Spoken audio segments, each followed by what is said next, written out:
நான் தற்சமயம் டிவிக்கு விஜய் அவர்களை விமர்சனம் பண்றதுக்கோ கேள்வி கேட்பதற்கோ நான் விரும்பல. கால அவகாசம் அவங்களுக்கு கொடுக்கலாம் அப்படின்னு சொல்லிட்டு தான் நான் என்னுடைய முடிவு. இருந்தாலும் என் மனசுல படுற ஒரு சில கேள்விகளை வீடியோ மூலமா உங்க கூட பகிர்ந்துக்கலாம் அப்படின்னு நினைக்கிறேன். அறநிலையத்துறை, வன்னிய அரசுக்கு ஆதி திராவிடர் துறை, இந்த இலாக்கா ஒதுக்குனாங்கல்ல துறைகள் அமைச்சர்களுக்கு, அதுல எனக்கு ஒரு கேள்வி இருக்கு.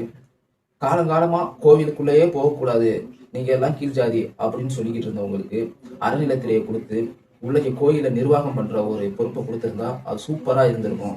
அதை திரும்பவும் ஒருத்தர் கொடுத்துருக்காங்க. அதுல எனக்கு மாற்று கருத்துலாம் இல்லை. ஆனா எனக்கு ஒரு கேள்வி, அதாவது அந்தந்த துறையை அந்தந்த சமூகத்தை சார்ந்தவங்க தான் காலகாலமா பார்த்துக்கிட்டு இருக்காங்க, குலத்தொழில் மாதிரி.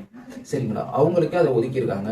முதலமைச்சர் ஒரு பிற்படுத்தப்பட்டவர்களுக்கான துறையை பிற்படுத்தப்பட்ட மக்களுக்கும், சிறுபான்மையினருக்கான துறையை சிறுபான்மையினருக்கும், அறநிலையத்துறையை அந்த சமூகத்தை சார்ந்த, அதாவது ஐயர், பிராமணர் அவங்களுக்கும் கொடுத்தா அதை நிர்வாகம் சரியா பண்ணுவாங்க அப்படிங்கிறது அவருடைய எண்ணமா இருக்கலாம்.